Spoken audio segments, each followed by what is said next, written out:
Vous rêvez d'une vie plus épanouie et harmonieuse? Et si la solution était dans les couleurs qui vous entourent? ABC Talk vous propose de découvrir les secrets du pouvoir des couleurs avec Marianne Sauzé, architecte d'intérieur et designer depuis plus de 30 ans.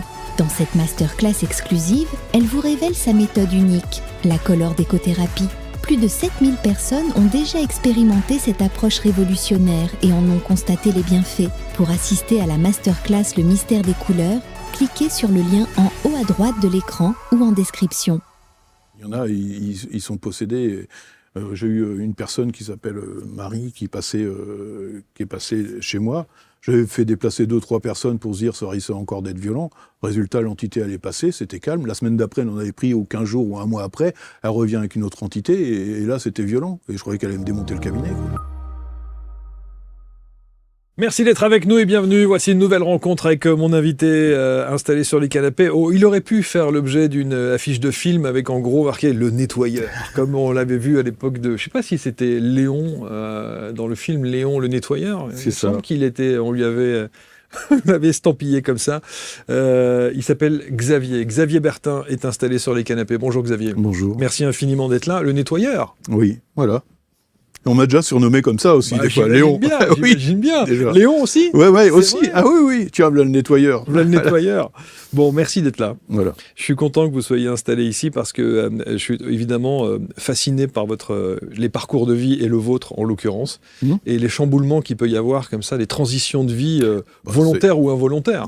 Au début, c'est involontaire. Après, on comprend que c'est un chemin de vie, une mission, quoi. Voilà, et que c'est différent.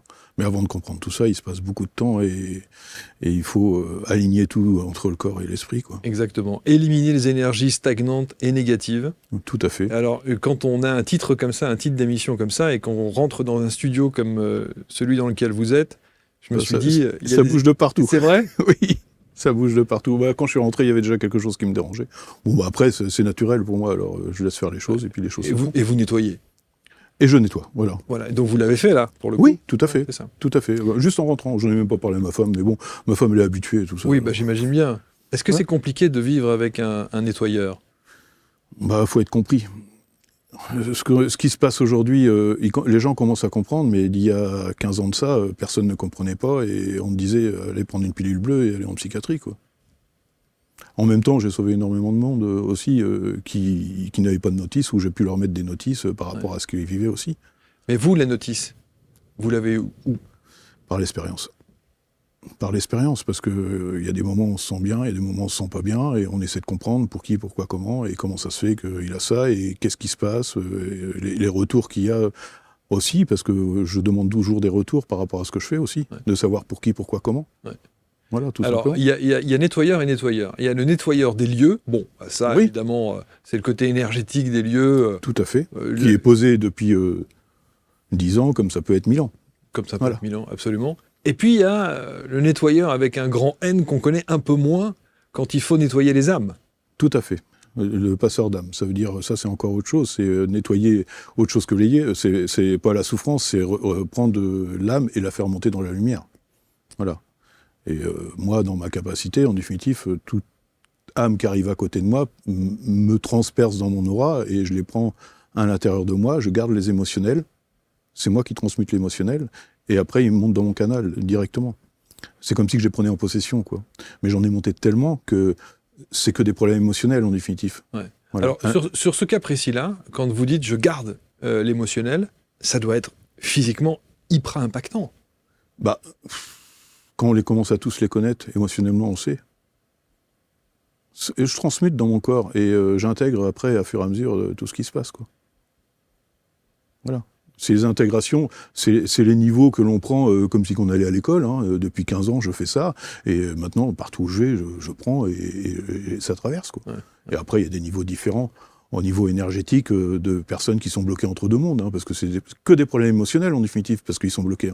Que ce soit par rapport à l'amour, que ce soit par rapport à la colère, le trésor de cachet, et puis les batailles, chaque cas est différent, quoi. Vraiment, chaque cas est différent. Et après, chaque lieu est différent aussi. Est-ce que ça vous est déjà arrivé de rentrer dans une pièce et de vous sentir super mal? Est-ce que ça fait longtemps que vous avez ressenti de la joie de vivre? Cette vie là qui coule dans vos veines? Votre corps est une unité biologique, énergétique et vibratoire d'une intelligence prodigieuse. Votre voix est une fréquence sonore vibratoire qui résonne à l'intérieur de vous. Et je dirais même qu'il y a des pouvoirs de transformation et même de guérison. On se retrouve le 26 et le 27 avril à Rennes pour, bien sûr, les ateliers ABC Talk.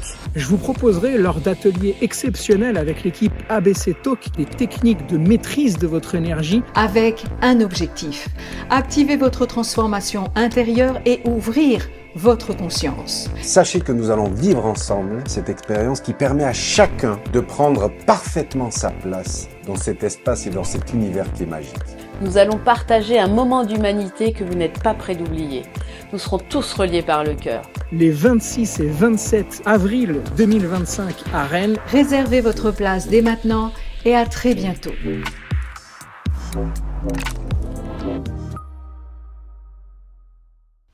Et on va aborder aussi dans cette émission, il y a une autre dimension qui est toujours extrêmement intrigante. C'est l'exorcisme. Alors ça, l'exorcisme, ça c'est encore, c'est une autre dimension. C'est une autre dimension, c'est une pour ça autre que je dis dimension. c'est encore un Là, autre ça peut niveau. être violent et Ouais. des fois on n'est pas assez, je préfère arrêter et puis avoir du personnel derrière, quoi. Voilà, tout simplement. Alors, ça arrive. vous verrez que dans le discours de Xavier, il y a un mot, il y a deux mots qui reviennent systématiquement. Vous savez lesquels c'est? Non, pas du tout, pas encore. Tout simplement. Ah bah oui. C'est-à-dire qu'on a le sentiment que tout ce que vous faites, tout ce que vous dites, c'est tout simplement. Ah oui, tout simplement, oui. Il n'y a rien d'extraordinaire, en fait. Ah non, mais rien ne me fait peur, moi. Plus je vis dans la souffrance de la souffrance, déjà. Il faut comprendre ça. Chaque personne a un taux vibratoire, mon taux vibratoire est assez élevé, et j'impacte partout où je vais. Alors systématiquement, dès qu'il y a la négativité, je transmute. Voilà. Et je le vis. Je le vis. Ça veut dire quoi? Ça veut dire quoi, je vis dans la souffrance de la souffrance? Mettez un glaçon dans de l'eau. Vous essayez de rester le glaçon. Vous voyez ce que je veux dire? Ouais. Plus que mon taux vibratoire est très élevé, je pense, moi, c'est ce que je... Et partout où je vais, les gens, je les interpelle, où il y a quelque chose qui se passe, et moi, je vis avec ça, quoi, en définitive, tout le temps. Mais avant de le comprendre, je suis passé par dans des états, voilà. Ouais. Proche de l'Ohio. Voilà. On va y revenir dans un instant. Mais alors, juste un mot, évidemment, sur les histoires d'exorcisme. On a tous une référence cinématographique de l'exorcisme. Oui. On a ça, tous j'ai ça. j'ai eu le droit aussi, ça. Et vous avez eu droit à ça? Ah ouais, j'ai eu le droit. Non, mais parce que je me suis toujours demandé, j'ai jamais vu d'exorcisme, mais cette référence cinématographique de l'exorciste, proprement dit, ça nous a tous traumatisés, évidemment. Alors après, moi, je me dis que une âme est toujours en souffrance. Voilà, c'est ce que je me dis.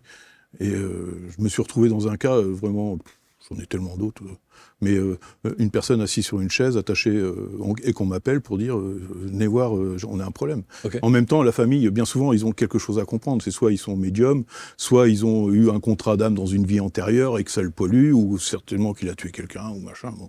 Mais là, je suis arrivé dans cette maison-là, et en définitif, la famille est pratiquement tous médiums. Et là, elle avait capté une âme qui était plus puissante qu'elle, en définitif. Elle s'est retrouvée envahie dans son corps, et je suis arrivé, en définitif, la mère l'avait attachée sur une chaise. Et j'avais deux voix qui sortaient de la fille, c'était un homme et une femme. Voilà.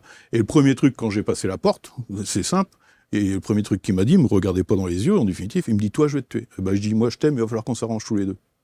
Et déjà, ça a été le déclenchement de débrancher, parce que la plupart des exorcistes, parce que j'aime pas ce mot-là, mais en même temps, on est obligé de le dire, parce qu'ils le comprennent pas. Oui. Mais il y a beaucoup de curés qui pratiquent avec le satanisme, sortez de ce corps, machin, et s'ensuit. Comme on le voit dans le film. Comme on le voit dans le film. Après, il y a eu des cas qui ont été violents, où il faut réagir et le sortir, voilà. Mais il y a des cas où, justement, ils n'ont pas compris dans leur souffrance ce qui leur arrivait, et qui sont perdus. Bon là, celui-là qui discutait au travers de la personne, il avait tué énormément de personnes dans les années 50, et il passait de corps en corps, et soit il finit en psychiatrie, et les personnes finissaient en psychiatrie, soit ils se suicidaient. Alors, comment on identifie comment on dit, l'entité qui a intégré... Ah bah là, j'avais une discussion oralement... Ah oui, c'est ça, Ah ouais, directement. on avait une Et discussion donc avec vous saviez qui était cette personne, qui était cette Oui, entité, on a et su- d'où il venait, et qui il Oui, était. oui, tout à fait. On a vu le nom, le prénom. Il s'appelait Alain. Il avait tué sa famille dans les années 50. Et puis la personne l'a capté. Et après, il fallait ressortir cette Comment entité-là. cette personne l'a capté? En se promenant dans un magasin. C'est incroyable.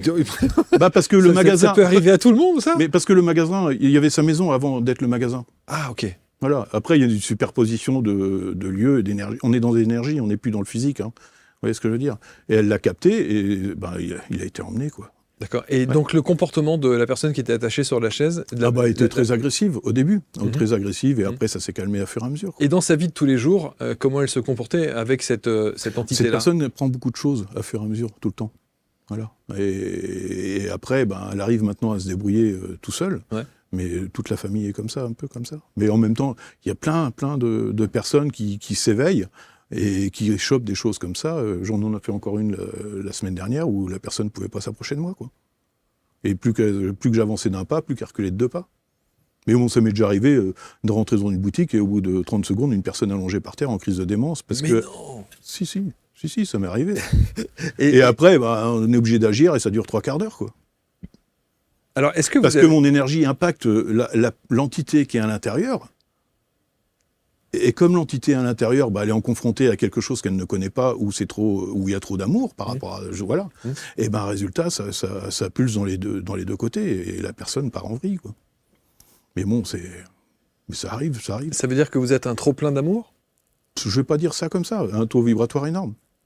Voilà. Et le taux vibratoire, c'est ce qui détermine le taux d'amour?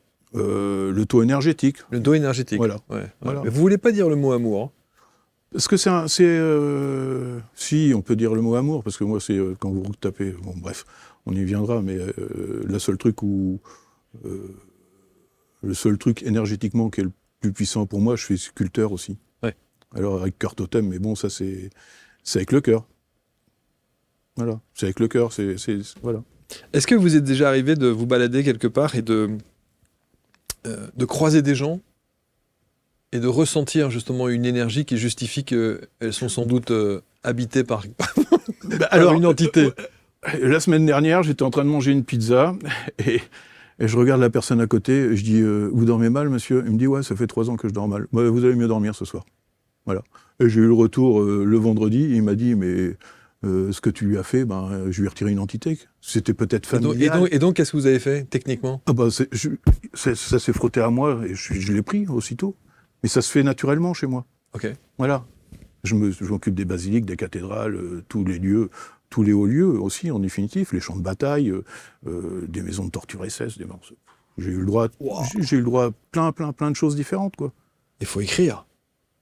Alors on me l'a dit, ça. Mais il faut écrire. Oui, mais vous vous rendez pas compte, faut témoigner, ça permet de mettre une notice sur tout, quoi, en définitive. Oui. Et on peut même, il y a des gens qui peuvent vous aider à personnes qui m'ont écrire. demandé à faire des stages passeurs d'âme aussi en même temps, parce que chaque personne a une énergie qui est différente. Hein. Ouais. Voilà, je sais, je traverse la France régulièrement pour aller faire des nettoyages dans le bas de la France. On m'appelle, voilà, ça traverse la France dans tous les sens. Alors, on a souvent tendance, et encore une fois, parce qu'on a cette référence cinématographique, à penser que quand on fait un exorcisme, il y a obligatoirement une connotation religieuse, et alors, c'est un prêtre qui vient, comme dans le film. Tout à fait. Tout à fait, mais moi non, pas du tout. Moi, je suis moi-même tout seul. Et puis, mais vous vous êtes autoproclamé exorciste? En définitive, je faisais des salons vide-grenier. Et pas les salons vide-grenier, les salons ésotériques. Ouais. Et les salons ésotériques, en définitive, quand on marquait passeur d'âme, ça les impacte pas. Les gens, ça impacte pas les gens, en définitive. Et il a fallu rajouter exorciste pour que les gens, ça puisse les impacter. Pour nettoyer les maisons, beaucoup plus. Parce qu'il y a plein de personnes qui connaissent pas ce mot-là. Et après, une fois qu'il y a le mot qui est là, exorciste et passeur d'âme, on fait le lien, en définitive. Sauf que moi non plus, j'aime pas trop ce mot-là. Mais on est obligé de l'appliquer pour le présenter, quoi. C'est-à-dire que l'exorcisme, c'est pas nécessairement une entité dans un corps, ça peut être aussi une entité dans un lieu. Non, l'entité dans les lieux, c'est vraiment passeur d'âme. Et exorciste, pour moi, c'est une entité dans un corps. D'accord. Voilà, tout simplement. Okay. Et il y a même des personnes qui reprennent régulièrement des entités sur eux et qui n'ont pas de filtre, ils sont obligés de se protéger après. Et qui dit que vous n'en avez pas une, vous? Ah non, mais moi, ça passe tout le temps. Tous les jours, j'en ai qui passent sur moi, c'est tout. Après, je ne cherche pas à savoir, c'est ma vie. Et est-ce qu'on peut en avoir une sans s'en rendre compte? Oui. Quand il y a quelqu'un qui est décédé autour de nous, un père, un grand-père ou un truc comme ça, qu'on va le pleurer et puis qu'il n'est pas monté dans la lumière, parce qu'il a à peu près 40 jours pour monter dans la lumière, et qu'il n'a pas réussi à retirer son émotionnel, après les portes se referment. Et ces entités qui sont en train de se promener, au début ils restent debout physiquement, mais c'est comme nous, dans le temps, énergétiquement, on affaiblit. Comme nous, on vieillit aussi, on affaiblit, on est de plus en plus faible. Et après, ils se greffent sur des gens. Alors, il y a ceux qui sont familiales qui restent sur les gens, et là, ces personnes-là, en définitive... C'est pas méchant. Non, c'est pas méchant, mais en même temps, ils dorment mal. Ils ne comprennent pas ce qui leur arrive. Ouais. Combien de personnes comme ça que j'ai libérées, que le mari est décédé, et qu'en définitive, tous les jours, elle y pensait, quoi. Et c'est de le détacher, justement, et de le prendre et de l'emmener dans la lumière, que la personne va pouvoir être beaucoup plus libre mentalement. Mais ça, c'est le côté passeur d'âme. Ça, c'est mais côté passeur d'âme. L'exorcisme, il y a plus une connotation entité maléfique. Alors, il y a des entités qui sont méchantes, oui, aussi. Ça arrive. Le mec, l'entité alors, avec lui, la pauvre jeune fille sur la chaise... Je suis pas dans le jugement, si vous préférez. Okay. Voilà, je suis pas dans le jugement. Et le premier abord, ça a été moi je t'aime et il va falloir qu'on monte dans la lumière, que tu montes dans la lumière.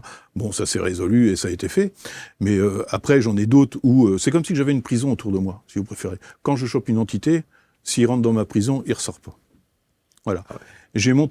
J'avais fait un nettoyage d'une maison où tout se déplaçait dans la maison, en définitif. Et c'est pareil, c'était une médium qui disait c'est noir et je sais pas, j'arrive pas à le gérer, machin.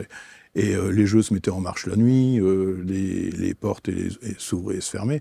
Et en définitive, quand je suis arrivé sur place, j'ai dit c'est normal, c'est une sorcière de l'époque médiévale. Voilà. Et cette sorcière de l'époque médiévale, en définitive, qui était une âme noire, elle, c'était vraiment une tueuse en définitive. Elle faisait peur partout où elle passait, mais elle ne voulait pas monter dans la lumière. De ce qu'elle avait fait aussi en même temps. Vous voyez ce que je veux dire ? Mais après, on est dans les extrêmes. Hein. Là, c'est évidemment hyper intéressant parce que c'est le fait que vous viviez en permanence dans cet univers-là. Je me demande comment on arrive à sortir indemne de ça, à avoir une vie normale, classique. On se préoccupe pas du lendemain, on vit au jour le jour, et émotionnellement, je pense que j'ai abouti dans toutes les dimensions de tout, quoi. Parce que sinon, émotionnellement, moi, je suis pas impacté. Et le problème, c'est l'émotion qui impacte tout ça. Parce que moi, les personnes, là, je parle des entités, mais les personnes, pareil, qui sont à côté de moi, qui ont des problèmes émotionnels, je pose mes mains, et c'est comme si j'avais un filtre qui se passait à l'intérieur de moi, et ils se sentent beaucoup mieux. Alors quand je fais une conférence, en définitive, et qu'il y a 30 personnes, des fois 40, je touche, 1 minute, ça peut suffire. Hein. Après, c'est comme si je faisais un lien avec la personne, et que je nettoyais vraiment la personne, à proportion de ce qui s'est passé. Mais les gens, ils le sentent aussitôt, avec la chaleur que je fournis, ou l'énergie que je fournis, quoi. Alors, on a évidemment envie de vous poser 1 milliard de questions, parce que c'est à la fois fascinant, et c'est extrêmement troublant, parce que j'ai envie de vous demander, quand vous voyez des personnalités... Oui. À la télé. Quand vous voyez les personnalités à la télé et que vous voyez des comportements, je citerai personne, mais vous vous dites là... je ressens déjà. Le type n'est pas clair. Oui, je le ressens. C'est des personnalités politiques, par exemple, ou des gens autres, vous vous dites, oula, lui... Mais c'est inconscient, tout ça. Bien sûr que c'est inconscient. Mais on le voit tout de suite. C'est vrai, vous le voyez ? Ouais, souvent, ouais. Tout de suite. On sent l'énergie et puis on se branche sur l'énergie, mais en même temps, à un moment donné, je pouvais plus trop écouter la télé ni écouter la radio parce que je sentais les énergies qui m'arrivaient aussi. Je le sens toujours, mais c'est différent, ça passe au travers de moi et ça continue à travailler, quoi. Je me rappelle, je cherchais un livre, je posais mes mains sur le livre, quoi. Au lieu de prendre dans l'énergie, je prenais l'énergie du livre pour ressentir, voilà. Quand j'étais hypersensible, vraiment, dans une hypersensibilité où je captais tout, parce que j'étais artisan électricien, je faisais comme ça, je disais, le plancher chauffant électrique, il marche, là. Les clients, ils me regardaient, ils me disaient, mais si, non, je ressens. Le tableau, il y a du courant dedans, ici, vous avez une source qui passait. Il a fallu que je me referme tous les barèmes qui généraient une énergie.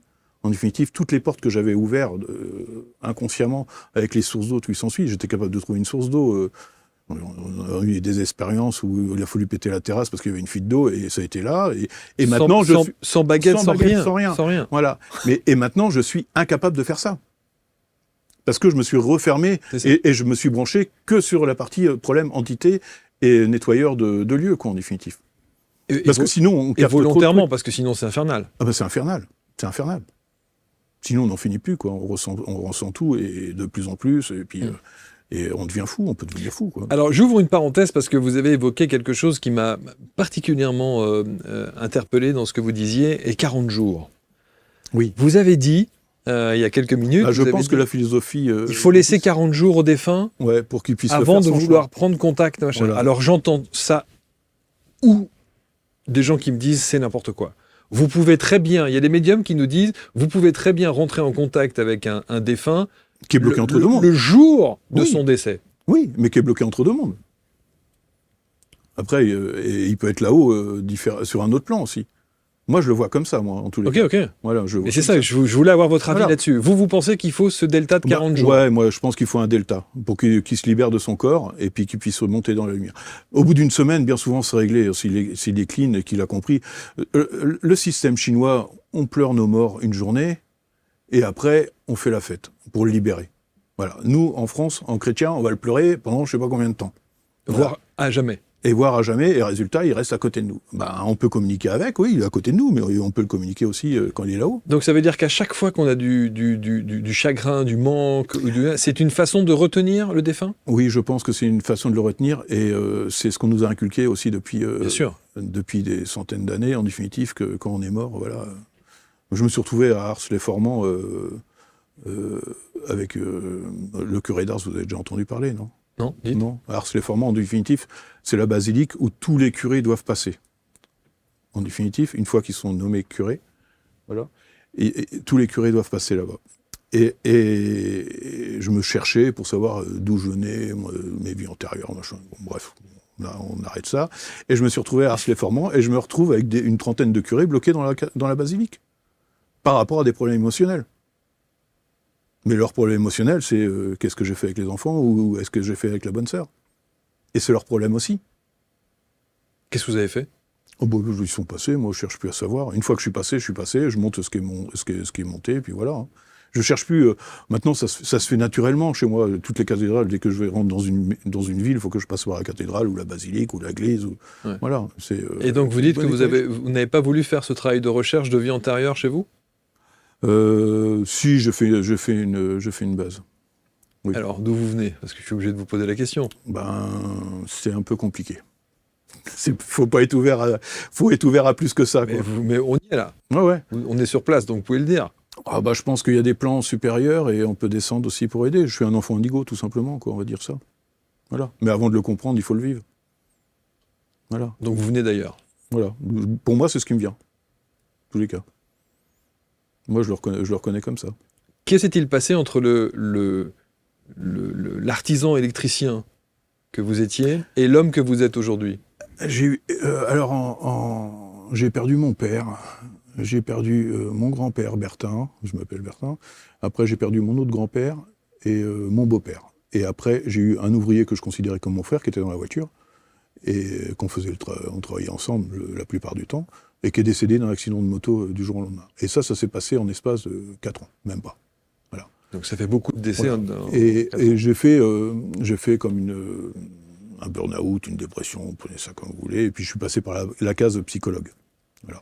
Le psychologue a essayé de m'aider, il n'arrive à pas grand-chose en définitif. Et ce que j'ai compris, c'est qu'en définitif, après, on m'a envoyé chez un magnétiseur, et le magnétiseur, en l'espace d'une séance, je me sens beaucoup mieux que le psychologue qui m'a fait les 30 séances, quoi. Voilà. Par contre, la semaine d'après, j'y retourne. Et là, on recommence. Et j'y retourne la semaine d'après. Et 15 jours, et puis à un moment donné, il me regarde et il me dit « Mais t'es plus chargé que la normale. Qu'avant, t'es encore plus chargé que la semaine d'avant. » Voilà. Et à un moment donné, on est autodidacte. Il m'a renvoyé voir un autre collègue, que pareil, et à la fin, on est autodidacte parce que on transmute et on fait les choses différemment. Un magnétiseur, c'est un magnétiseur. Hein. Et moi, je suis plutôt dans la partie récupérer toutes les entités, et c'est autre chose, en définitif. Voilà. Quand vous allez dans un hôpital, Vous allez dans un hôpital, vous allez voir un anesthésiste, vous allez voir un anesthésiste, vous allez voir un chirurgien, vous allez voir un chirurgien. Et ben dans ce monde-là, il y en a tellement maintenant qu'il y a un magnétiseur, il y a le sophrologue, et ben il y a aussi des personnes qui nettoient, et puis chacun a son monde à lui à faire. C'est des missions de vie, quoi, on appelle ça. Voilà. Et vous, la vôtre, c'est de nettoyer. Voilà. Moi, nettoyer les lieux, nettoyer les âmes. Tout ça fait. Et oui. Vous vouliez rajouter ? Ouais, il y a d'autres choses à ajouter après derrière. Mais comme surtout nettoyer les lieux, ouais. Non, c'est pas ça que vous vouliez dire. Qu'est-ce que vous voulez ? On peut tout, vous savez, ici, on peut mettre de tout l'énergie dire. sur le plan terrestre, pour mettre de l'amour. Voilà. Et c'est là que, si vous prenez Cœur Totem, par exemple, parce que je fais Cœur Totem aussi, mais ça, on en parlera plus. On met de l'énergie, on essaie de mettre une énergie positive par rapport à ça, quoi. Mais pourquoi vous voulez pas dire ? Parce que, est-ce que les gens sont prêts à entendre ? Ah oui, les gens sont. Alors là, je vous assure que oui. Vous savez, je pense qu'on ne peut plus tenir aujourd'hui, en 2025, le discours de dire est-ce que les gens sont prêts à... Tous les gens qui regardent cette émission sont prêts à 2000%. Donc vous pouvez envoyer, vous savez, on a reçu des gens ici qui parlent des entités reptiliennes, les entités reptiliennes dans les cubes de Métatron, etc., etc. Non, on peut y aller. Alors allez-y. Moi, j'ai l'impression que, pour moi, je suis là pour changer les structures de ce qui a été posé. Et je suis là pour mettre de l'énergie céleste sur le plan terrestre. Voilà, tout simplement. C'est votre mission ? Oui, c'est ma mission. Oui. Et donc ça passe par des petites actions à droite et à gauche que vous pouvez faire chez les gens qui en ont besoin. Voilà, chez les gens qui en ont besoin, Okay. ou le lieu où je vais pour nettoyer une maison, je me retrouve à avoir une quantité de personnes qui arrivent. J'ai fait une maison dernièrement au mois de janvier, je crois. Et je suis rentré dans la maison et en définitive, ils n'arrivaient pas à vendre la maison. Ça faisait 2 ans qu'elle était en vente, qu'ils n'arrivaient pas à la vendre. Et quand je suis arrivé dans la maison, en définitive, ils ont acheté la maison il y a peut-être une dizaine d'années. Et l'ancien propriétaire était là. Et cet ancien propriétaire était bien avec ces personnes qui étaient là. Nouveaux propriétaires. Ces nouveaux propriétaires. Et lui, il était décédé, lui. Hein. Lui était décédé, ouais. Okay. Voilà. Et j'ai fait comprendre qu'en définitive, il fallait monter l'ancien propriétaire, ce que je me suis occupé. Ouais. Mais en même temps, j'ai tout le quartier qui arrivait parce qu'ils ont senti que l'énergie changeait. Alors, toutes les entités qui étaient prêtes à monter, parce que je n'allais pas me battre avec des entités qui n'étaient pas prêtes à monter, on fait un gros passage et j'ai l'impression d'avoir nettoyé le quartier aussi en même temps, de tout ce qui était prêt à monter. Voilà. Et je chantais, ça arrive, voilà. Et la maison s'est vendue ? Alors, la maison, après, au bout d'une semaine, en définitive, il m'a rappelé, il me dit, on a une visite qui vient de se renclencher. Voilà, on attend notre visite. Et un mois après, il m'appelle, il me dit, on n'a même pas été obligé de négocier le prix parce qu'il y en a 2 qui se sont présentés pour avoir la maison. Et ça faisait combien de temps qu'ils attendaient d'avoir 2 ans ? Voilà, ça faisait 2 ans. Mais bon, ça arrive régulièrement. Après, il y a des fois, il y a des choses qui bougent pas. On n'est pas le bon Dieu non plus. C'est ce que je dis à chaque fois. Mais ça permet de bouger les choses sur la structure. Mais là, c'était l'ancien propriétaire qui était dans les lieux, qui voulait pas changer ses locataires pour lui. Alors, quand vous dites c'est l'ancien propriétaire, ça veut dire que vous le voyez ? Non, je le ressens. Vous le ressentez ? Et comment vous ressentez que c'est l'ancien propriétaire ? Comment vous êtes sûr que vous pouvez dire que c'est l'ancien propriétaire ? C'est une médiumnité qui arrive derrière, quoi. Chaque dossier est différent. Je m'en vais dans une maison et des fois, c'était le trésor qui était planqué, quoi. Mais on ne peut pas le dire au propriétaire. Comment vous voulez dire au propriétaire ? On ne sait même plus si c'est la réalité ou pas aussi. Il y a un trésor dans la maison. Voilà, je me rappelle, j'étais en Bretagne, et plusieurs fois ça m'est arrivé, il y a un trésor dans la maison. Je dis, ouais, mais ça te sert à quoi, ça ? Maintenant, je communique plus beaucoup comme je communiquais avant. Ça passe beaucoup plus facilement. Voilà. Mais alors, le propriétaire...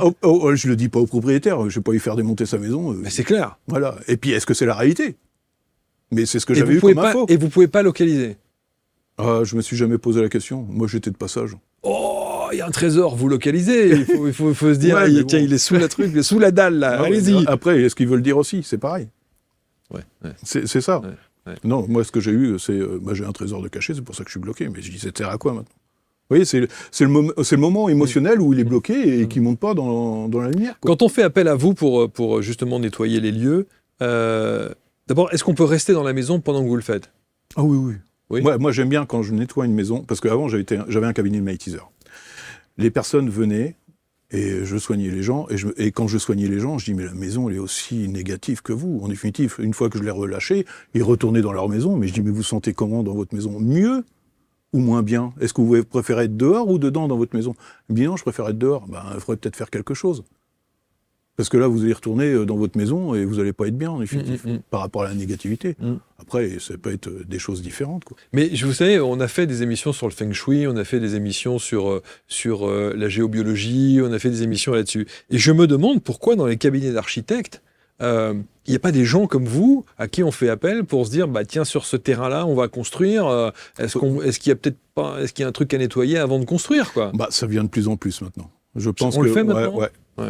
De plus en plus, il y a des personnes qui commencent à se dire entre chaque locataire où il dit on va passer, quoi, en effectif. Mais les agents immobiliers, c'est pareil, hein, les agents immobiliers ils commencent à avoir une grosse ouverture parce qu'ils ressentent de plus en plus. Mais comme le taux vibratoire des gens est en train d'augmenter, c'est pour ça qu'il n'y a jamais eu autant de thérapeutes, hein, aussi. C'est vrai. Voilà. Et le taux vibratoire de la Terre est en train d'augmenter. Tous les thérapeutes, ils commencent à être de plus en plus sensibles, et les gens aussi, dans la totalité, commencent à être de plus sensibles aussi. Et ça, c'est une bonne chose? Oui, je pense que c'est une bonne chose. Parce qu'on verra au travers des gens au fur et à mesure. Ouais. Donc vous êtes très optimiste pour la suite, alors? Oui.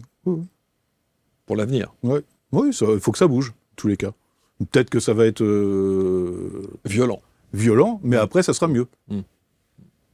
Moi, je le vois comme ça, en tous les cas. En tous les cas, on est obligé d'y passer. C'est comme un divorce, hein. Moi, je le vois comme ça, hein.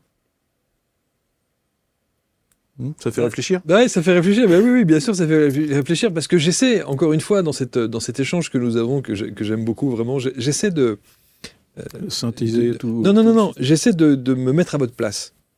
C'est-à-dire que vous parlez de ces sujets-là avec une légèreté. Ah oui, complètement. Non mais oui, avec une décontraction, alors que nous, on s'en fait... Enfin, je veux dire, le Kidam s'en fait tout un monde, quoi.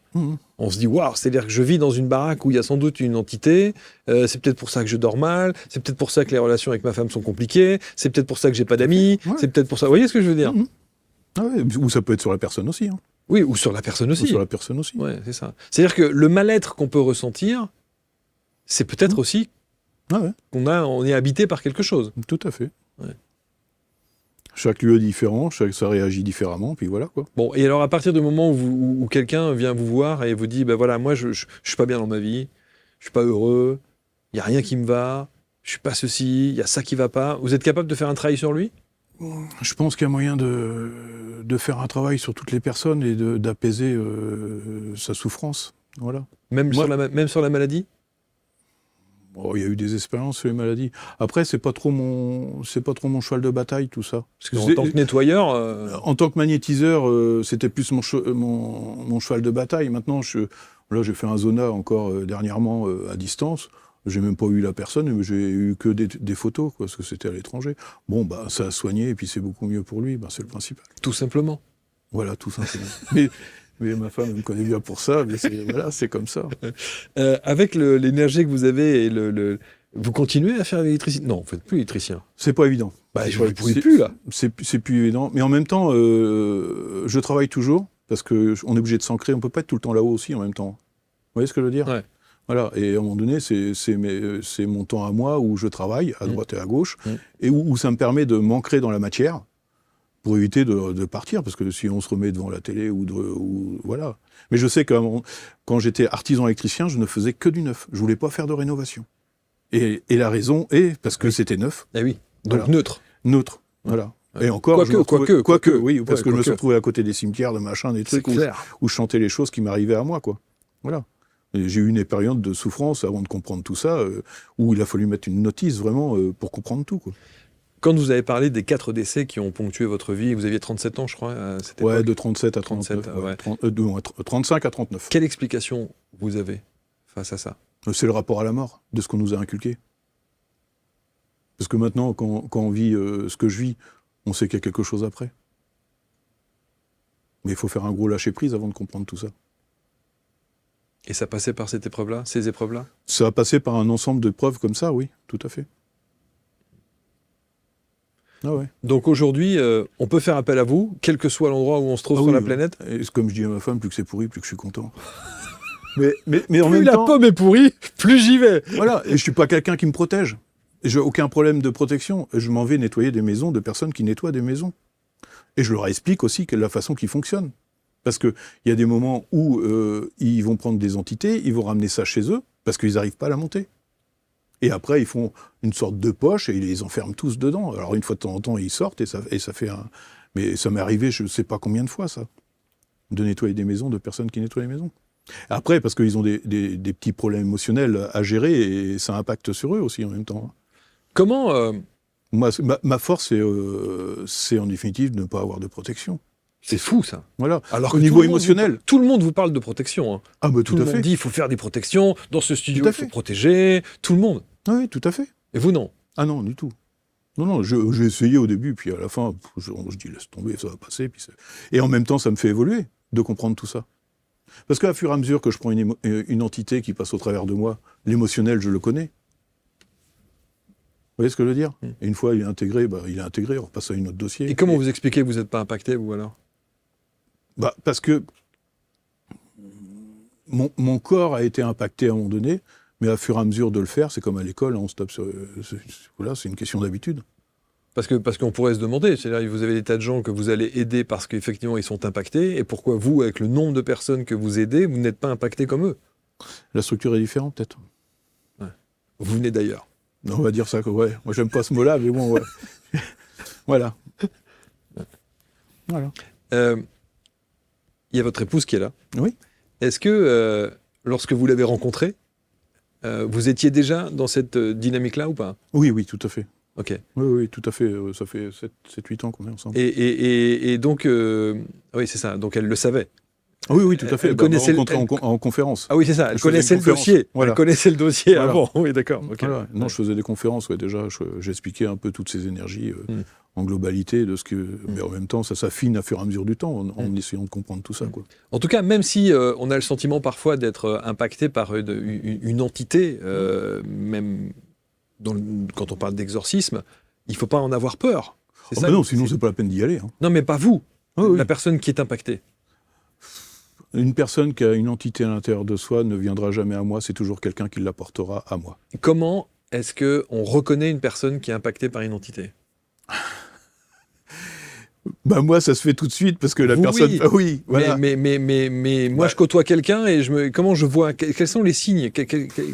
C'est pas évident, chaque personne est différente. Il y en a, ça va pas les impacter beaucoup, et il y en a que ça va être hyper violent pour eux, quoi. Voilà. Il y en a, ils sont possédés... J'ai eu une personne qui s'appelle Marie qui est passée chez moi. J'avais fait déplacer 2-3 personnes pour se dire ça risque encore d'être violent. Résultat, l'entité allait passer, c'était calme. La semaine d'après, elle en avait pris 15 jours ou un mois après. Elle revient avec une autre entité et là, c'était violent. Et je croyais qu'elle allait me démonter le cabinet, quoi. Voilà. Mais ça... C'est-à-dire qu'elle tape partout, elle casse voilà, tout. elle tape partout, elle casse partout. Elle casse. Et puis voilà. Et des fois... Pour un jeune garçon de 16 ans comme ça, qui était tout frêle, à 3, on n'était pas suffisant, et il a fallu qu'on soit 7, quoi. Mais c'est comme ça, parce que sinon... Mais qu'est-ce qu'il avait comme symptôme? C'était quoi les signes avant-coureurs? Parce qu'avant qu'il arrive dans votre cabinet, il faut bien qu'il y ait quelqu'un qui se dise... il était accompagné par son père. Oui, mais il faut bien qu'il ait eu un comportement. Donc... il avait une sorte de comportement bipolaire, mais qui partait... son père me disait, en définitive, quand il partait en crise au collège, c'était la gendarmerie et les pompiers, quoi. C'était la totale, parce qu'il fallait l'attacher tellement c'était violent. Et résultat, c'est un enfant qui n'avait jamais été compris. Et la première fois qu'il a traversé, qu'il arrivait dans mon cabinet, quand j'avais mon cabinet, je regarde le père, je dis, votre fils, il est possédé. Il me dit, c'est quoi ça? Il m'a regardé comme ça. Enfin, il vient dans un cabinet d'exorciste, donc... on me l'avait... Non, magnétiseur. Magnétiseur à l'époque, ok. Magnétiseur. Okay. Et en définitive, c'était un autre magnétiseur qui m'avait envoyé le dossier, parce que... Qui avait compris sans doute. Qui avait compris que c'était trop lourd pour lui, et qui a dit, va aller voir M. Bertin. Voilà. Et résultat, quand il est arrivé, son père m'a regardé, parce qu'il ne lui avait pas dit, et je dis, il est possédé. Et puis ne serait-ce qu'au bout de 10 minutes, il nous a sorti un langage qu'on ne connaissait même pas, quoi. Wow. Voilà. Et le père, au bout de 2 heures, parce que ça ne s'est pas fait en une fois, au bout de 2 heures, il en pleurait, quoi. Il me dit, ça, c'est depuis l'âge de 2 ans qu'il est parti. Et ça s'est arrangé maintenant. Voilà. Alors après, ce qu'il faut comprendre, c'est qu'on n'a pas qu'une vie, on a plein de vies. Est-ce que ça a été un contrat d'âme qu'il a signé dans une vie antérieure aussi? Ou est-ce que c'est... j'ai pas pu avoir la résonance par rapport à ça. Ou est-ce que c'est quelque chose qu'il a pris en souffrance, quelque part? Parce qu'il y a de ça aussi. Donc vous ne savez pas d'où vient cette entité? Voilà, je sais qu'il avait une entité à l'intérieur, mais des fois, il y a des personnes qui signent des contrats d'âme. Vous voyez ce que je veux dire? De leur vie d'avant, et résultat, on les rappelle dans cette vie-là, quoi. J'ai eu des personnes, voilà, qui qui sont toutes différentes. J'ai eu des contrats égyptiens, des trucs que je ne connaissais même pas, des personnes qui s'auto-étranglaient tout seuls avec ses propres mains, quoi. Voilà, aussi, ça, on y a eu le droit, j'ai eu le droit à ça. Et donc, quand vous dites on était 3, j'ai fait appel à 7, qui sont ces gens qui viennent Ah vous bah aider? c'était la famille, et heureusement que c'était la famille. La famille de la personne en question? Oui. Ah, ok. Voilà, heureusement que c'était la famille, heureusement. Parce que comme ça, au moins, ça a permis de comprendre les choses pour eux, même si ça a été violent pour tout le monde, mais ça, voilà. Et donc, dans le cabinet, vous attachiez les gens? Ah non, moi, je n'attache pas. Non. On l'avait fait là, ce jour-là, en définitive, les 2 jours, on avait fait, il y a 8-10 ans maintenant de ce truc-là. Peut-être un peu moins. Mais le 3e rendez-vous, on l'avait pris avec quelqu'un qui gérait ça aussi en même temps, qui était plutôt curé. Et le curé m'a regardé, il me dit, ça va durer combien de temps ce truc-là? Et je lui ai dit non, c'est le dernier rendez-vous que je lui ai dit. Et ça s'est réglé dans le dernier rendez-vous. Mais ils nous jetaient des chaises, on a eu le droit à tout. Mais c'était violent, quoi. Mais il n'y avait que la moitié du... Bon, après, c'est un cas parmi d'autres. Hein. Et est-ce qu'il y en a un qui vous a particulièrement fait peur? Non. Jamais? Non. Vous n'avez jamais peur face Non. à... Non. Okay. Non, non, nullement. La question qu'on peut se poser quand même, c'est d'où viennent ces entités maléfiques? Alors, est-ce qu'il faut dire maléfique? C'est-à-dire, en tout cas, voilà, d'accord. Voilà, est-ce qu'il faut dire maléfique? Après, il y a des trucs qui sont maléfiques, hein, c'est sûr, il y a de la magie noire et tout, il s'ensuit. Mais est-ce que... J'ai du mal encore avec ça, moi, pour l'instant. Voilà. Et vous n'aimez pas en tout cas qu'on dise maléfique? Parce que c'est pas intégré dans mon corps. D'accord. Il y a des choses qui sont en souffrance, et moi je me dis qu'il y a quelque chose, pourquoi ils ont souffert aussi en même temps. Qu'est-ce qu'ils ont intégré, qu'est-ce qui leur est arrivé, quoi. Moi je suis plus pour la paix, quoi, en définitive. L'amour. Ouais, l'amour, ouais, tout simplement. Vous avez commencé l'émission en disant l'amour. Voilà. Je ne suis qu'une énergie d'amour. Voilà. En tout cas, c'est votre mission de vie, pour le coup. Voilà, c'est une mission de vie. Ouais. Ouais.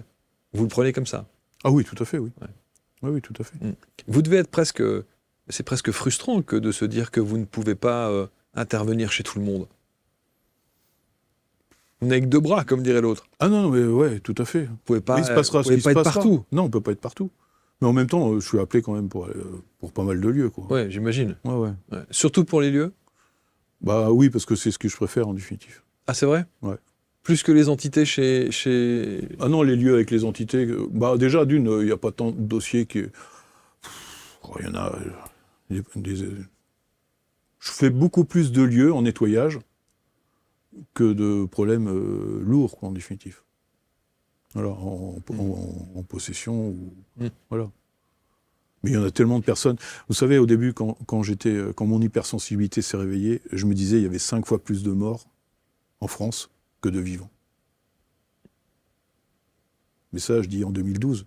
Maintenant, il y a eu des volets qui sont montés parce qu'il y a beaucoup plus de personnes qui s'occupent de tout ça. Mais par rapport à toute la synergie qu'il y avait, par rapport à toute cette souffrance qui était là et qui était posée sur le plan terrestre, voilà, moi, ça me faisait... ce qu'on fait en Chine, en définitive. On ressent... ils font en sorte que tout soit nettoyé à fur et à mesure, ils les laissent partir, tout s'ensuit. Voilà. Ou alors c'est que des petits détails émotionnels par rapport à nous. Nous, on est beaucoup plus confrontés avec notre argent et plein de choses derrière émotionnellement, quoi. Ça fait 2 fois que vous faites référence à l'Asie. Oui, parce que c'est beaucoup plus souple et en définitive, ils ont compris les choses. Moi, j'ai été au Népal. Et la première fois que j'étais au Népal, je me suis dit... je vais être tranquille, je vais avoir... Sauf que je me suis retrouvé avec plus d'entités à monter, mais qui étaient beaucoup moins dures en émotionnel. À la gare, hein, c'était vraiment à l'aéroport, quand je suis atterri, je devrais être tranquille, et en définitive, je sentais plein de trucs qui me passaient. Mais ces entités-là que je ressentais à cette époque-là, maintenant, je serais incapable de les ressentir maintenant. Ça passerait au travers de moi sans que je m'en aperçoive. On sait que... Enfin, on sait... il paraît qu'au Vatican, il y a une cellule spécifique qui est consacrée à l'exorcisme. Ouais, c'est possible, mais ça, je sais. Et ça, jamais personne n'a essayé de vous approcher Non. Et vous aimeriez? C'est pas mon monde à moi, ça. Non. C'est pas mon monde. Comme je suis pas chrétien, moi, du tout. Alors, je suis attaché à aucune religion. Hein. Comme le fait d'avoir des scientifiques, par exemple, qui pourraient étudier ce que vous faites. Ça, faut qu'ils viennent à moi, parce que c'est pas moi qui... Mais ça, vous accepteriez, ça? Oui, éventuellement. Parce que les exorcismes, par exemple, que vous faites, ce qui serait fou, c'est de les filmer. Après, il faut avoir l'accord. L'accord de la famille, bien entendu, mais... Après, il y a des cas, un cas sur 10 où ça peut être violent, quoi. Voilà, c'est ce que je m'ai dit. Voilà. Parce que quand vous avez le changement de voix, le changement de comportement, le dialecte qui est différent, le truc, c'est quand même très impressionnant. Ouais, c'est impressionnant, ouais. Une double voix, quoi. Une voix d'homme, une voix de femme. Je dis, tiens, un coup ça passe d'un côté, un coup ça passe de l'autre. Et ensuite, vous rentrez chez vous tranquillement le soir et tout va bien. Bah, chaque expérience est différente, et puis voilà, c'est tout. Moi, je suis fasciné par la décontraction de Xavier qui dit oui, bah voilà, bon. Ouais, c'est pas... Ah non, mais c'est comme ça. Mais en même temps, on le vit. Hein. C'est chacun. Non, bien sûr, c'est sûr. C'est le travail. Non, mais vous pourriez. Oui, d'accord. Ouais. Oui, d'accord. Ouais. Donc, vous pouvez être appelé à n'importe quel moment. Oui, après, on fait le chemin, et puis voilà. Mais vous savez, il y a beaucoup dans les églises, il y a beaucoup de dames qui sont aussi en attente, en train de monter. J'imagine, ouais. Voilà, qui attendent de vouloir monter, quoi. Quelle est l'église que vous avez visitée qui vous a le plus marqué à ce niveau-là ? Oh, à l'époque, c'était Dieppe. Parce qu'il y avait quelqu'un à côté de moi qui voyait tout, ou même... et je regarde, je dis, mais il y a beaucoup de monde. Elle me dit, il y a un mort sur chaque chaise. C'est tout simple. Ils sont en train d'attendre. Voilà. Et là, moi, je fais un vortex, comme j'ai fait en arrivant, là, je fais un vortex, et je dis, alors, vous nettoyez ça. Et on passe devant le confessionnel, mais je dis, il y a encore quelqu'un aussi dans le confessionnel. Elle me dit, oui, le curé, il est là, en train de bénir aussi les morts. Parce qu'il est bloqué entre deux mondes, et il faisait aussi la même chose. Mais comment se fait-il que ces personnes, un curé, qui par définition est un personnage religieux qui a la foi, reste bloqué ? Ben, s'il a touché un enfant, ou s'il a couché avec la bonne sœur, ça se passe comment dans son émotionnel ? Ah oui. Ok. Vous voyez ce que je veux dire ? Oui, j'avais pas. Oui, ok. Voilà, comment ça se passe dans son émotionnel, ça reste un problème émotionnel et il veut pas y aller parce qu'ils se disent ça va pas être c'est pas ma part, j'ai fait des conneries, quoi. Donc il reste et il erre là où... Ouais, il erre aussi, pareil. Et vice versa, hein, il y a les âmes blanches et une autre dimension parce que c'est par rapport à l'amour. Alors ça, c'est quoi les âmes blanches ? Les âmes blanches, c'est j'avais Auguste Chapdelaine, moi, qui a été canonisé et que je me suis retrouvé dans un manoir du côté de Granville. Je l'ai fait à distance, ce truc-là. Et en définitive, c'était une âme blanche qui se promenait dans le manoir. Et on lui a demandé, c'était un ancien curé, qui a été canonisé aussi, et qui est reconnu comme un saint. Et en définitive, il est erré dans son manoir, parce qu'on lui avait demandé de christianiser la Chine, dans les années 1870. Sous l'époque Napoléon III, voilà. Et la Chine n'ont pas trop voulu ça, ils l'ont chopé, ils l'ont torturé pendant 9 jours, et il en est mort. Mais Dieu l'a abandonné aussi, lui, dans son système. Et résultat, il a fait un voyage astral de la Chine, direction son manoir, et depuis, il était resté bloqué dans son manoir, à hanter son manoir. Par contre, il avait que de l'amour sur lui, si vous préférez. Mais son problème émotionnel était par rapport à ça. Et vous avez fait le nettoyage ? Et j'ai eu un nettoyage à faire, à distance. Et ça s'est fait à distance, celui-là. Voilà. Il lui manquait juste un truc, c'est son problème émotionnel par rapport à l'amour de Dieu, quoi.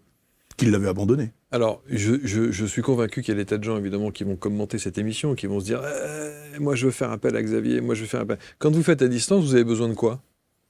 Carte et plan. Voilà, tout simplement. Mais... Et des photos de quelqu'un quand c'est... Ouais, les photos de quelqu'un. Mais j'ai remarqué une chose, c'est que quand je me déplace et que je fais la maison, je vois tout le monde en même temps. Voilà. Comme ça, c'est beaucoup plus... on a une plus grosse symbiose qu'à distance. Bien souvent, je ressens les pleurs sous les escaliers des enfants qu'on enfermait sous les escaliers. Vous voyez ce que je veux dire ? C'est des énergies qui sont bloquées. Je me suis retrouvé devant une armoire normande, en définitive. C'est pas des trucs que je vais gérer à distance, si vous préférez, ces trucs-là. Voilà, c'est des choses que je vais gérer en me déplaçant. Une armoire normande, je regarde, j'étais une maison à Villers-sur-Mer, et je regarde la personne qui avait 80 ans, et je dis, vous avez l'histoire de cette armoire-là ? J'ai envie de pleurer, quoi. Elle était super belle, mais je dis, j'ai envie de pleurer. Elle me regarde, elle me dit, mais quand on était petit, on nous enfermait dedans. Et on est tous passés. Résultat, elle a pris toute cette énergie de souffrance et elle a libéré cette énergie de souffrance. Alors quand on nettoie un lieu par rapport à des entités, on nettoie un lieu par rapport à des entités. Mais on ne va pas aller chercher le petit détail qui pollue aussi. Mais ça veut dire que l'énergie de souffrance, elle est impactée dans l'objet ? Oui. Si on pose une énergie sur quelque chose, l'énergie elle se pose sur le produit, quoi, en définitive. Après, il y a quelqu'un qui va le nettoyer. Maintenant, on va être ouvert à nettoyer avec de la sauge, de l'encens, tout s'ensuit. Ouais. Et on va peut-être changer la structure de l'énergie. Et ça, c'est bien, ça ? Oui, c'est bien, oui. Ça, c'est bien ? Ouais.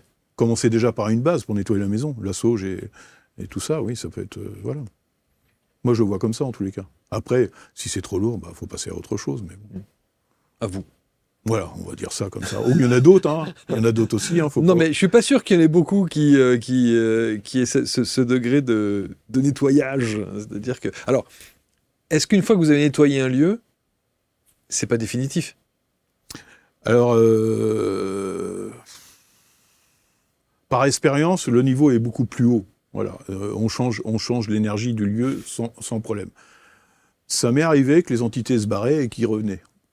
Voilà, ça m'est arrivé, mais parce qu'ils me voient arriver. Mais alors, comme moi, je travaille autant la nuit que le jour, et que je me déplace astralement pour voir ce que j'ai fait, je me retrouve impacté de ce que j'ai fait la nuit. Voilà. Oui, on avait oublié ce volet, parce que vous faites des voyages astro qui permettent d'aller voir ce que j'ai fait, c'est ça. Ou d'aller voir ce qui va se passer aussi en même temps. J'ai eu quelqu'un du côté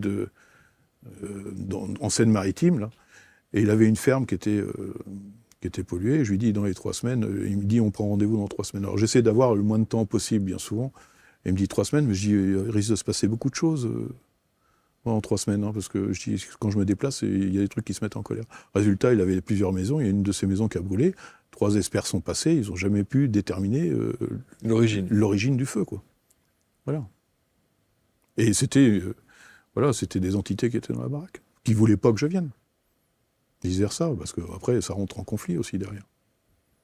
Et ces entités-là, quand ils perdent de l'énergie, ils se greffent sur les gens. Hein. Les entités, c'est 3. Pour moi, je le vois comme ça. C'est une entité familiale qui nous reste à côté de nous parce qu'on l'a tellement pleuré. Une entité, après, qui est reliée à la maison, ou les entités qui ont perdu leur nom et leur prénom, qui passent de corps en corps pour aller jusqu'à celui qui est le plus qui peut les tenir, quoi, qui peut monter dans la lumière. Voilà. Après, ils recherchent de l'énergie, alors ils se posent sur les gens. Ou les vaches, ou vice-versa, parce que j'ai vu des champs aussi... Chez les animaux ? Chez les animaux, ouais. Où je me suis retrouvé une fois une ferme du côté de Tréport, où il y avait encore un champ de bataille, mais vraiment en pleine campagne, pas une maison à 300 mètres, à part la ferme, quoi. Et le propriétaire, il avait perdu 7 vaches en espace de 3 mois, parce qu'ils n'avaient plus d'énergie pour subvenir à leurs besoins... ils se greffaient sur les vaches, et puis les vaches, ils mouraient, quoi. Il y avait un curé qui était passé, qui avait essayé de faire quelque chose, bon, bref. Et j'avais dit, non, vous faites plus rien, parce que c'est quelqu'un qui jouait du pendule aussi en même temps, le propriétaire, pour comprendre tout ça, parce que déjà, avant de comprendre tout ça... Donc il fait appel à vous, vous venez, vous faites le nettoyage, et les vaches vont mieux. Et les vaches vont mieux. Ah là, oui, il n'y a plus eu de problème après. Voilà.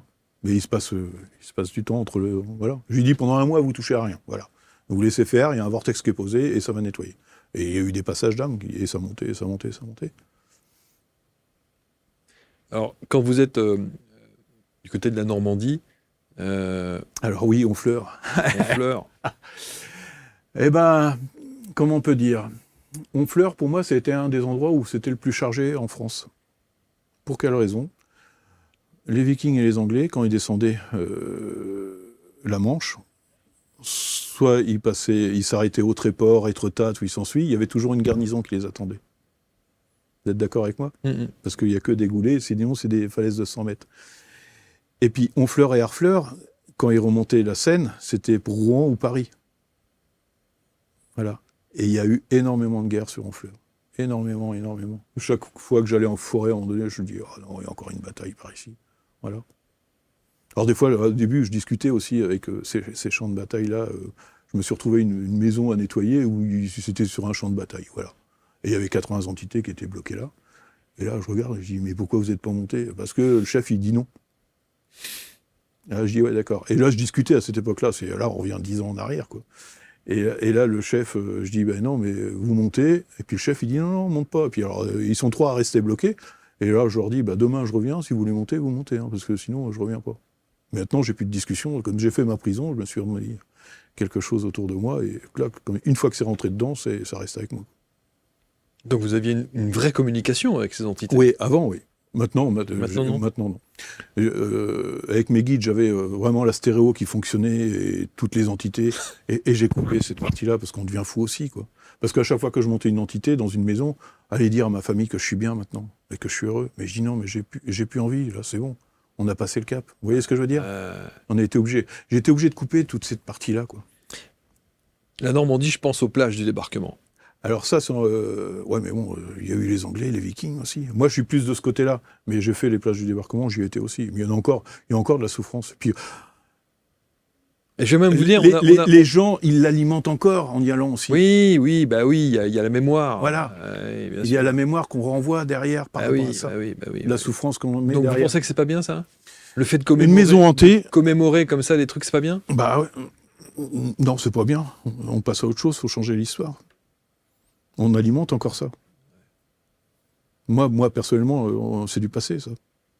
Il y a beaucoup de gens qui vont vous dire, faut pas oublier. Faut pas oublier, ouais, je suis d'accord avec vous. Mais on l'alimente. Je le vois bien, des maisons hantées, on va dire que c'est une maison hantée. Mais même si on la dépollue, s'il n'y a pas un curé qui habite dedans ou un magnétiseur, ils vont dire toujours que c'est une maison hantée. Eh ben, elle va être alimentée dans l'énergie en négativité. Vous voyez ce que je veux dire? Voilà. Et tant que la structure n'a pas changé par rapport... il y a un magnétiseur qui est arrivé là, ou le curé, il habite dans cette maison-là, et on va dire, non, mais c'est bon, maintenant, elle est plus hantée, parce qu'il s'est occupé de ça. Mais sinon, dans l'énergie, justement, c'est là la puissance de la force de la parole aussi, par rapport à ce qu'on envoie, quoi. Sur les plages du débarquement, vous avez dit, il y a encore de la souffrance? Oui, on en met, à fur et à mesure qu'on passe. Je pense qu'il y a encore... il y a de la souffrance, il y a encore des entités certainement qui sont bloquées, parce que j'ai fait des pavillons neufs là-bas et je me suis retrouvé avec des Allemands qui étaient bloqués entre deux mondes, qui ont été fusillés ou qui ont été tués, voilà. Ça m'est arrivé. Après, s'ils me captent à 100 mètres ou 200 mètres maintenant, voilà, ils sentent l'énergie, ils vivent dans l'énergie. Il faut se dire que les entités, ils nous sentent par rapport à l'énergie que l'on a, quoi. Ouais. Mais quand vous êtes baladé sur les plages? J'ai travaillé, moi, là-bas, énormément. J'avais une partie de tout l'ouest du Calvados. J'ai fait les cimetières aussi, hors d'éclairage public. J'ai fait plein de choses comme ça. J'étais dans l'éclairage public du côté de Bayeux. Alors, j'en ai chopé peut-être à l'époque où j'en avais pas la conscience, quoi. J'ai éclairé, je sais pas, au moins 15-20 églises à cette époque-là, dans les années 90. Mais est-ce que je le faisais à cette époque-là? Je sais pas. Mais j'en ai capté, c'est sûr. Parce qu'il y a des moments où je me sentais pas bien et je pouvais pas mettre de mots par rapport à ça, à l'époque. Moi, je vous assure que quand on va se balader, quand on regarde les cimetières américains, par exemple, des choses comme ça, vous le sentez physiquement. Vous n'avez pas besoin d'avoir les capacités que vous avez. Vous voyez ce que je veux dire? Non, mais là, mais en même temps, c'est tous les gens qui sont là et qui regardent le truc, et émotionnellement, ça fait Auschwitz, c'est pareil. Là, par contre, il y a encore autre chose. Parce que vous avez fait Auschwitz? Non, j'ai pas fait, mais je sais qu'il y a encore beaucoup de monde de bloqué là-bas, quoi. Voilà, je le sais. Mais c'est l'émotionnel que l'on met par rapport à ça, de voir en même temps... vous voyez, au Radour-sur-Glane, par exemple, moi, je pense qu'il n'y a pas d'entités qui sont là-bas. Par contre, il y a l'émotionnel qu'on envoie aussi tout ça, sur ça. Vous voyez ce que je veux dire? Mais c'est toute la difficulté, évidemment, de garder ça comme un lieu de culte. C'est bien. Il y a des villes comme ça qui feraient mieux de rester au Radour, oui. Ce qu'on est capable de faire, peut-être. C'est tout, mais d'un autre côté, mais d'un autre côté, c'est vrai qu'on entretient ça. Ouais, on entretient ça. Je peux comprendre, ouais. Et en même temps, il y a ce devoir de mémoire. Voilà. Ce qu'on est capable de faire. C'est extraordinaire. Alors, cœur totem, un mot pour finir. Alors, cœur totem. Pour moi, le cœur, c'est la seule forme qui a été créée par l'humain où tout le monde est d'accord. Voilà. Et moi, je fais des sculptures qui sont en forme de cœur, qui me ressourcent en définitive. Voilà. Et j'ai fait un détournement du moulin à prière tibétain avec des cœurs, tout simplement. Une sculpture qui fait 3 mètres de haut, 2,50 m de large, avec des cœurs qu'on tourne sur leur axe. Voilà. Que ce soit des petits, personnalisés, ou que ce soit des grands que l'on met en sculpture communale, quoi. Et en quelle matière? C'est du bois? Fibre. Pour cette partie-là, et plastique, il y en a en bois, mais il y en a en métal aussi. Après, c'est des points d'acupuncture énergétique, quoi. Pour moi, je le vois comme ça, quoi. Voilà, tout simplement. Voilà. Tout simplement. Voilà. Tout simplement. Mais c'est au moment du votre gimmick, ça. C'est au moment du confinement, en définitif, qu'on m'a demandé de faire ça. Voilà. Alors je dis tiens, on va faire ça, on va voir comment ça se passe. Et vous les vendez? Oui, j'en vends. Oui. Ouais. Oui. Et donc vous les vendez chargés d'énergie, j'imagine? Oui, ils sont chargés d'énergie. Ouais, j'imagine. Oui, tout simple. Et on peut mettre ça à la maison? Oui. dans un endroit particulier? Alors ça peut être posé sur un mur, parce que j'en ai fait qui se posent sur un mur, qui envoient. J'avais un copain magnétiseur, il avait mis ça dans sa chambre, il me dit j'ai obligé de le retirer parce qu'il y a trop d'énergie, je dors plus avec son truc, avec le cœur. Il me dit j'ai remis ça dans le cabinet, ça bouscule les gens, bon, ça fait son chemin. Voilà. Extraordinaire, c'est fascinant. Moi, je trouve que c'est... voilà, vous en parlez avec une décontraction et que je trouve assez incroyable. Est-ce que vous êtes conscient, entre guillemets, je ne vais peut-être pas utiliser un mot adéquat, mais du pouvoir que vous avez? Oui, maintenant oui. Mais avant d'en arriver là, il a fallu gérer une notice entière. Avant de comprendre tout ça, il y a énormément de souffrance dans son fond à soi-même, quoi. Vous avez souffert? Oui. Parce qu'on est incompris il y a 15 ans. Et en même temps, on le souffre, on le vit. Et il y a 15 ans, vous aviez les mêmes capacités qu'aujourd'hui? Ah non, c'est différent. Non, c'est démultiplié par 100 ou par 1000. Aujourd'hui? Ouais, je sais. Oui, parce que il y a rien qui m'arrête maintenant. Je dis, oh, tiens, il y a un dossier qui est intéressant là-bas, parce que c'est si. Et voilà. Ça m'a permis de comprendre. Le regard des autres, vous en foutez? Ah oui. Oui, complètement maintenant. Il y a plein de personnes que je côtoie tous les jours qui ne savent même pas ce que je fais, quoi. Voilà, ils vont le savoir. Hein. Bah non, parce que s'ils regardent. Mais s'ils ne regardent pas. Et ils vont regarder, tout le monde regarde. Non, mais vous voyez, je suis un chasseur de fantômes, voilà, ni plus ni moins. Mais après, ils n'ont pas la conscience de ce qui se passe derrière. Quand je parle, je dis, je nettoie les entités dans les maisons. Voilà, mais ça va pas plus loin. Je ne vais pas aller m'exposer. Quand les gens vous demandent ce que vous faites dans la vie, vous dites, je suis un chasseur de fantômes? Non, je suis avant tout sculpteur, on va dire maintenant. Ok, ouais, voilà. C'est beaucoup plus raisonnable. C'est beaucoup plus raisonnable. Et qu'après, quand la plupart des personnes, quand je dis je suis un passeur d'âme, ils me disent c'est un chasseur de fantômes. Alors c'est pour ça je répète le truc. Ok. Voilà. Okay. Non, je suis pas un chasseur de fantômes. Non. Même pour le plaisir, vous n'allez pas dans des lieux hantés ou des lieux spécifiques ou des lieux abandonnés ou des trucs comme ça. Je voulais faire l'hôpital psychiatrique de Évreux parce qu'il y a eu pas mal de... Et j'ai jamais encore poussé à y aller, mais je voulais voir comment ça se fait, combien il y a d'entités qui sont bloquées entre deux mondes, qu'on a... Mais ça, attendez, ça c'est un programme, ça. C'est un programme... C'est un programme télé, ça. Ah bah oui, mais il faut qu'il y ait une équipe de tournage qui vous suive et qui... Ouais, mais est-ce qu'ils sentiront les choses ou est-ce qu'ils verront les choses? Non, mais... Il est là. Moi, je suis dans mon ressenti à moi, je vis les choses. Est-ce qu'eux, ils vont être capables de... C'est parce que je fais faire ça au milieu du truc qu'ils vont se dire, tiens, il fait des ronds encore. Voilà. Fait l'hélicoptère, Xavier, wow. Il fait des ronds. C'est vrai. Voilà, après, est-ce que c'est...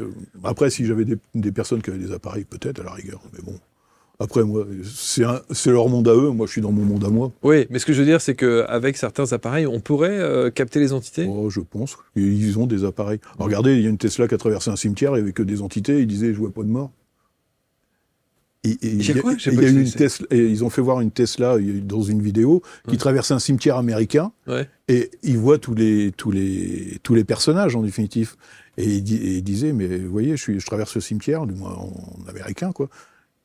Il n'y a personne dans le cimetière et la voiture détecte des oui, sur l'écran de la voiture. De la voiture, ouais. Oui, parce que c'est vrai, quand on rentre dans une Tesla, moi j'ai vu ça un jour, il y a une schématisation sur l'écran. Tout à fait. Des personnages qui sont sur le trottoir. Qui sont autour. Ouais. Et cette voiture-là a détecté les personnes qui étaient là entre deux mondes, quoi. J'avais pas vu ce truc-là. Si, moi je l'ai vu, j'en ai vu. Après... Est-ce que c'est fake ou c'est vrai, bien sûr, je sais pas, mais voilà. Supercherie ou pas, oui, exactement. En tout cas, plus rien ne vous étonne aujourd'hui. Non. Clairement, là, je pense que vous avez vu, revu et revu. Tout à fait. Tout simplement. Voilà. Je reprends votre gimmick.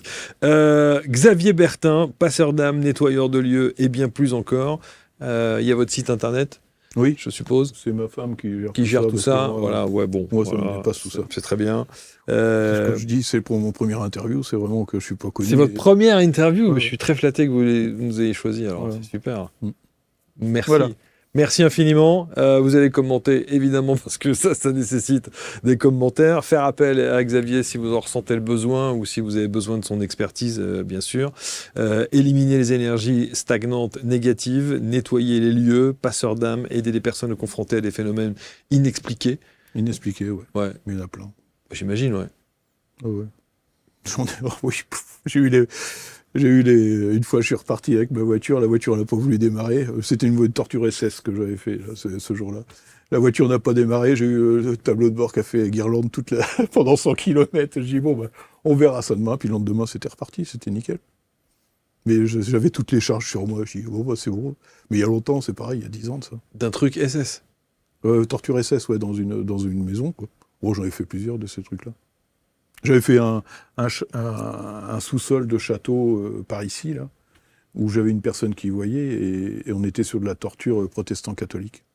Et en définitive, tout ce qui était noir, à hauteur de 1,50 m, 2 mètres de haut, elle me dit, c'est pas du charbon, c'est du sang que tu vois. Voilà. Et la personne n'a pas pu rentrer, elle est sortie, elle est rentrée, elle est ressortie, elle a vomi dehors, et j'entendais hurler, elle me dit, mais Xavier, tu te rends compte où tu m'emmènes? Voilà. Mais bon, après, et moi, j'étais là. Oui, en fait, c'est ça votre oui, parce que gestuelle. Ça me permet de me brancher sur un ensemble, et quand je fais ça, c'est comme si je faisais un vortex pour nettoyer, quoi. Tout simple. Ah, mais tout simplement. Non, mais je me retiens maintenant. Non, mais ce qui est fou, c'est que ça paraît ultra simple. Pour moi, oui. Mais ça veut dire que n'importe qui rentre dans un truc et qui fait ce geste-là en demandant non, parce que vous le faites avec l'énergie du cœur et d'amour. Oui, tout à fait. C'est pour ça qu'il y a une différence. Mais ça envoie une symbolique pour moi. Ça veut dire, ou quand je fais ça, et je dis, tiens, je capte tout ce qu'il y a dans la pièce et puis je change. Ouais. Voilà, parce que ma main va se projeter dans l'énergie jusqu'au bout de la pièce. Ouais. Voilà. Pour finir, quel est le truc le plus fou que vous aimeriez faire? Un lieu ou un endroit ou quelque chose où vous dites, il faut que je fasse ça quand même une fois dans ma vie. Moi, je voudrais aller voir, c'est la pyramide de Bosnie. Voilà. Pour l'instant, c'est le truc, je sais pas, je suis attiré, c'est le seul truc qui pourrait éventuellement m'intéresser. Il s'est passé quoi là-bas? Il y a des pyramides qui sont en Bosnie, en définitive. Je sais pas si vous avez déjà entendu. Si, j'ai déjà entendu ça. Je sais pas, il y a quelque chose qui m'attire pour aller voir ces pierres-là, en définitive. Voilà. C'est le seul truc pour l'instant. D'ailleurs, je crois qu'on n'imaginait même pas que c'était des pyramides au départ. Elles sont. Non, ils ont dit que c'était pas des pyramides, mais c'est des vraies pyramides. C'est des pyramides, qui est beaucoup plus grosse que celle d'Égypte. Et il y a beaucoup moins de monde qui y se déplace. Alors, je pense que l'énergie, elle doit être là aussi. Ouais. Les endroits comme Bugarache, tout ça, machin. Alors, je connais pas. J'ai pas fait. J'ai fait Karnak, Locmaria-Ker, tout ça. Tout ça. C'est mon lieu de rapatriement où je me sens bien, quoi, en effet. Les Celtiques. Les Brocéliande et autres. C'est différent. Ah ouais? C'est différent. Moi, je préfère Karnak et...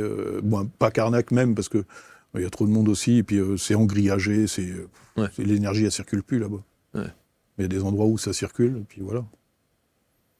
Tout n'est qu'énergie. Ouais, mais l'énergie commande le physique, et ça, il faut le comprendre. Et moi, je prends ce qui est utile à lui et à moi-même pour évoluer dans l'amour. Je me suis instauré ça, à la limite de mon être, à ne pas avoir de limite. Ça, c'est votre... Ouais, c'est les phrases que j'ai depuis 15 ans, ça. Voilà. Redites la phrase. Je prends ce qui est utile à lui et à moi-même pour évoluer dans l'amour. Voilà. Et j'ai demandé à la limite de mon être à ne pas avoir de limite. Bon. Et ma mémoire cellulaire, elle est imprégnée de ça depuis...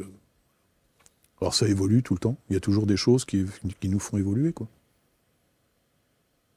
Il est extraordinaire, ce Xavier.